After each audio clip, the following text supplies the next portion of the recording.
भगवान श्री राम ने बताया क्या माता पिता की मृत्यु के बाद उनकी तस्वीर घर में लगानी चाहिए। जय श्री राम। दोस्तों, भगवान श्री राम जी ने बताया मृत्यु के बाद घर में माता पिता की तस्वीर लगानी चाहिए या नहीं। सुनिए यह कथा और हो जाइए भवसागर से पार। दोस्तों, भगवान श्री राम जी कहते हैं कि माता पिता हमारे प्रथम देवता होते हैं। उनका प्रेम, त्याग और आशीर्वाद हमारे जीवन की सबसे बड़ी संपत्ति है। परंतु जब वे इस संसार से विदा ले लेते हैं तो लोग उनकी स्मृति में उनके चित्र अपने घर में लगाते हैं। ऐसे में यह प्रश्न उठता है कि क्या मृत्यु के पश्चात माता पिता की तस्वीर घर में लगानी चाहिए? क्या इसका कोई आध्यात्मिक प्रभाव होता है? आइए जाने भगवान श्री राम जी इस विषय में क्या कहते हैं। आज की इस अलौकिक कथा में भगवान श्री राम जी स्वयं एक भक्त को इस रहस्य से अवगत कराते हैं। यह प्राचीन समय की बात है। एक दिन देवर्षि नारद पृथ्वी भ्रमण पर निकले थे। तब उन्होंने देखा कि कुछ लोग किसी मृत व्यक्ति की चिता के पास खड़े होकर रो रहे हैं और मन ही मन दुखी हो रहे हैं। कुछ समय बाद उस मृत व्यक्ति के परिजनों ने उसका चित्र अपने घर में लगाया और उसके समक्ष बैठकर उसे स्मरण करने लगे। यह दृश्य देखकर देवर्षि नारद आश्चर्यचकित हो गए और सोचने लगे, जिस व्यक्ति की मृत्यु हो गई है उसके परिजन उसके चित्र को घर में क्यों लगा रहे हैं? वह अब इस संसार से मुक्त हो गया है, फिर उसके चित्र का घर में क्या प्रयोजन? क्या ऐसा करने से मृत व्यक्ति की कृपा प्राप्त होती है या इसका कोई और अर्थ है? देवर्षि नारद इस दृश्य को देखकर कुछ समझ नहीं पाए। अपने प्रश्नों के उत्तर पाने के लिए उन्होंने भगवान श्री हरि विष्णु जी के लोक वैकुंठ की ओर प्रस्थान किया। वहां पहुंचकर देवर्षि नारद ने भगवान श्री हरि विष्णु जी को प्रणाम किया। भगवान विष्णु जी ने देवर्षि नारद को देखकर समझ लिया कि आज वे किसी संदेह को लेकर पधारे हैं। तब भगवान विष्णु बोले, हे ब्रह्मिंदन देवर्षि नारद, आपका वैकुंठ लोक में स्वागत है। बताइए आज किस उद्देश्य से आप यहाँ पधारे हैं? कौन सी चिंता आपको व्यथित कर रही है? निश्चय ही आज आप किसी शंका के समाधान हेतु यहाँ आए हैं। भगवान विष्णु जी की वाणी सुनकर देवर्षि नारद ने कहा, हे प्रभु, आज मैं आपसे यह जानने आया हूँ कि पृथ्वी पर जब किसी व्यक्ति की मृत्यु हो जाती है तो उसके परिजन उसका चित्र अपने घर में क्यों लगाते हैं? क्या ऐसा करना उचित है? ऐसा करने से परिजनों को क्या लाभ होता है? क्या मृत व्यक्ति का आशीर्वाद उन पर बना रहता है? देवर्षि नारद की बात सुनकर भगवान श्री हरि विष्णु जी बोले, हे देवर्षि नारद, आज आपने एक अत्यंत महत्वपूर्ण प्रश्न पूछा है। आपके इस प्रश्न के उत्तर में समस्त मानव जाति का कल्याण छिपा हुआ है। अतः हे नारद, मैं आपको इस प्रश्न का उत्तर एक अलौकिक कथा के माध्यम से देता हूँ। आप इस कथा को आरंभ से अंत तक ध्यान पूर्वक सुनिए, क्योंकि जो भी इस कथा को पूर्ण रूप से श्रवण करता है उस पर मेरी कृपा सदा बनी रहती है। देवर्षि नारद बोले, हे प्रभु, मैं आपको वचन देता हूँ कि जब तक आप यह कथा सुनाएंगे मैं उसे पूर्ण श्रद्धा और ध्यान से सुनूंगा। कृपया अब मुझे वह कथा सुनाइए। तब भगवान श्री हरि विष्णु जी कथा आरंभ करते हुए बोले, हे ब्रह्मंदन देवर्षि नारद, यह कथा समस्त संसार का कल्याण करने वाली है। यह बहुत प्राचीन काल की बात है, जब भारत में रामदास नामक एक युवक रहता था। रामदास भगवान श्री कृष्ण का परम भक्त था। वह सदा सच्चे धर्म का पालन करता और अपने माता पिता की सेवा करता था। समय धीरे धीरे बीतता गया और वह अपने माता पिता के साथ एक सुखमय जीवन व्यतीत कर रहा था। रामदास की पत्नी का नाम साधना था। साधना भी एक चरित्रवान, धर्मनिष्ठ और पतिव्रता स्त्री थी। रामदास अत्यंत परिश्रमी था। वह दिन भर श्रद्धा से परिश्रम करता और जो कुछ कमाता उससे अपने परिवार का पालन पोषण करता। उसे अपने माता पिता से अत्यंत प्रेम था। फिर एक दिन अचानक उसके माता पिता का निधन हो गया। रामदास अत्यंत दुखी हो गया। माता पिता के अंतिम संस्कार के पश्चात उसने उनके बड़े चित्र घर के पूजा स्थल में स्थापित कर दिए और प्रतिदिन उनकी पूजा करने लगा। अब उसका जीवन माता पिता की पूजा करते हुए बीतने लगा। कुछ सप्ताह बाद उसके जीवन में अजीब घटनाएं घटने लगी। मानसिक अशांति बढ़ने लगी, घर में कलह होने लगी और वह सपनों में विचित्र दृश्य देखने लगा। अब उसका अपनी पत्नी साधना से प्रतिदिन झगड़ा होने लगा। रामदास का मन पूरी तरह से अशांत हो गया। एक दिन वह गंगा के तट पर बैठकर रोने लगा। वहां गंगा किनारे श्री कृष्ण का एक मंदिर था। वह श्रद्धा के साथ उस मंदिर में गया और भगवान श्री कृष्ण के सामने बैठकर प्रार्थना करने लगा। वह कहने लगा, हे श्री कृष्ण, हे मुरलीधर, मुझे मार्ग दिखाइए। मैं अपने माता पिता की पूजा करके उन्हें श्रद्धांजलि अर्पित कर रहा हूं, फिर भी मेरे जीवन में इतना अशांति क्यों है? वह सच्चे हृदय से भगवान श्री कृष्ण से प्रार्थना कर रहा था। तभी वहां एक दिव्य प्रकाश प्रकट हुआ।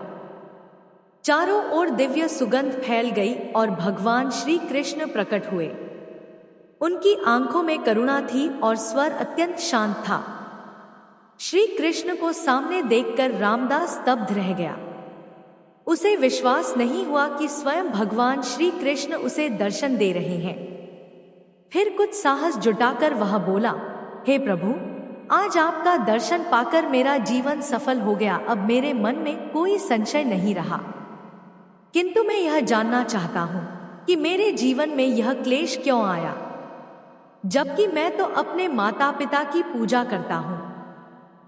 भगवान श्री कृष्ण बोले, हे पुत्र रामदास, निसंदेह तुम्हारी भक्ति और प्रेम महान है। तुम्हारे हृदय में अपने माता पिता के लिए जो भाव है वे पूजनीय है, किंतु जो तुमने अज्ञानवश किया वह न केवल आत्मा को बांधता है बल्कि तुम्हारे जीवन में पीड़ा भी लाता है। जब कोई अपने प्रियजनों को खोता है, विशेषकर माता पिता को, तो उन्हें याद करना और सम्मान देना उचित है, किंतु कुछ नियम और मर्यादाएं हैं जिन्हें हर मनुष्य को जानना आवश्यक है। हे पुत्र, जब कोई आत्मा इस शरीर को छोड़ती है तब उसका उद्देश्य होता है अगले जन्म की ओर बढ़ना और उस यात्रा को पूर्ण करना जो ब्रह्मांड ने उसके लिए निर्धारित की है। लेकिन जब हम उस आत्मा के चित्र को पूजा स्थल में रखकर प्रतिदिन दीप जलाते हैं, फूल अर्पित करते हैं, तो यह प्रेम एक बंधन बन जाता है। जो आत्मा आगे बढ़ना चाहती है वह हमारे प्रेम के कारण उसी भावना में अटक जाती है। भक्ति दिखाओ पर उन्हें प्रेम से मुक्त करो।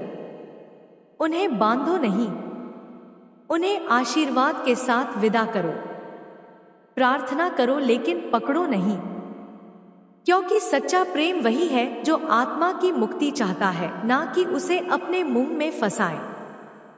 भगवान श्री कृष्ण ने शांत स्वर में कहा, है पुत्र, यह जानना हर गृहस्थ के लिए आवश्यक है कि जिस स्थान पर भगवान की ऊर्जा होती है, जहाँ मंत्रों की ध्वनि गूंजती है, जहाँ दीपक की ज्योति आत्मा को परमात्मा से जोड़ती है, वहाँ मृत व्यक्तियों के चित्र नहीं लगाए जाते, क्योंकि वह स्थान आत्मा की मुक्ति का केंद्र होता है, ना कि बंधन का। जब हम पूजा स्थल में पितरों के चित्र लगाते हैं तो अनजाने में हम दो अलग अलग शक्तियों को एक स्थान पर जोड़ देते हैं। इससे न केवल आत्मा उलझती है बल्कि गृहस्थ जीवन की शांति भी भंग होती है। भगवान का स्थान आत्मा की मुक्ति का केंद्र होता है और पितरों का स्थान स्मृति और श्रद्धा का। अतः इन दोनों को अलग अलग रखना चाहिए। भगवान श्री कृष्ण आगे कहते हैं, यदि तुम अपने माता पिता का चित्र घर में रखना चाहते हो तो ध्यान रहे कि वह पूजा स्थल ना हो। वह स्थान केवल स्मृति हो जहां दीपक या अगरबत्ती ना जलाई जाए। वह श्रद्धांजलि हो, पूजा नहीं। पूजा वहां होती है जहां हम भगवान का आवाहन करते हैं और स्मरण वहां होता है जहां हम किसी को प्रेम पूर्वक याद करते हैं। हे पुत्र, प्रेम और पूजा के अंतर को समझो। जो आत्मा जा चुकी है उसे सम्मान दो, किंतु ईश्वर की पूजा और आत्मा की स्मृति का मार्ग एक जैसा ना बनाओ। यही सच्चा धर्म है। जो संताप तुम्हारे मन में है वह स्वाभाविक है। माता पिता के निधन के बाद हर संतान उनके लिए कुछ करना चाहती है। पितरों की शांति के लिए श्रद्धा और तर्पण सर्वोत्तम उपाय है। इन वैदिक कर्मों के माध्यम से तुम न केवल उन्हें सम्मान देते हो बल्कि उन्हें अगली यात्रा के लिए आध्यात्मिक शक्ति भी प्रदान करते हो। यही सच्ची सेवा है। जो चला गया उसे मोह में मत बांधो, प्रेम से मुक्त करो। एक पुत्र का धर्म है पवित्रता। यह संसार माया है। आत्मा आती है, अनुभव करती है और फिर चली जाती है। पर जब तुम मोह में डूब जाते हो तब तुम न केवल अपने हृदय को बांधते हो बल्कि उस आत्मा की गति को भी रोक देते हो। मोह आत्मा को रोकता है, प्रेम उसे मुक्त करता है। जो भी पुण्य कार्य तुम उनके नाम पर करोगे, जैसे गरीबों की सेवा, भूखों को भोजन कराना, वृक्षारोपण करना, यही कर्म तुम्हारे जीवन में तुम्हारे माता पिता के आशीर्वाद के रूप में लौटेंगे। प्रेम को कर्म में बदलो, यही सच्ची श्रद्धांजलि होगी। भगवान श्री कृष्ण ने आशीर्वाद देते हुए कहा, हे पुत्र, तुम्हारे माता पिता ने तुम्हें बहुत प्रेम किया। उन्होंने अपना संपूर्ण जीवन तुम्हारे लिए अर्पित किया। अब समय आ गया है कि तुम्हारा प्रेम उन्हें बांधने का साधन नहीं बल्कि उन्हें मुक्त करने का माध्यम बने। यदि तुम अपने घर में सुख और शांति चाहते हो तो पहले उन आत्माओं को शांति दो जो अब इस लोक की नहीं रही। आस्था आवश्यक है, पर संयम के साथ ज्ञान से अपने जीवन को सजग बनाओ, तभी तुम्हारा प्रेम सच्चा कहलाएगा। इसके पश्चात देवर्षि नारद ने भगवान से पूछा, हे प्रभु, अब मैं जान गया कि मृत व्यक्तियों की तस्वीर रखने का रहस्य क्या है, परंतु मैं यह भी जानना चाहता हूँ कि क्या मनुष्य की मृत्यु के पश्चात उसका पुनर्जन्म होता है? क्या मृत व्यक्ति की आत्मा फिर मनुष्य के रूप में जन्म लेती है या किसी अन्य योनि में जाती है? तब भगवान श्री हरि विष्णु जी बोले, हे देवर्षि नारद, जब आत्मा मृत्यु के बाद नए शरीर में प्रवेश करती है तब उसे पुनर्जन्म कहा जाता है। यह पुनर्जन्म कब और कैसे होगा यह कई बातों पर निर्भर करता है। पुनर्जन्म के 3 मुख्य कारण होते हैं। एक, संचित कर्म, पिछले सभी जन्मों के कर्मों का भंडार। 2, प्रारब्ध कर्म, वर्तमान जन्म में जो सुख दुख मिलते हैं वे पूर्व जन्म के कर्मों से निर्धारित होते हैं। 3, प्रमाण कर्म, इस जन्म में जो कर्म किए जाते हैं वे भविष्य के जन्मों को प्रभावित करते हैं। जब मनुष्य मरता है तो उसकी आत्मा तुरंत पुनर्जन्म नहीं लेती। यह आत्मा 3 चरणों से गुजरती है।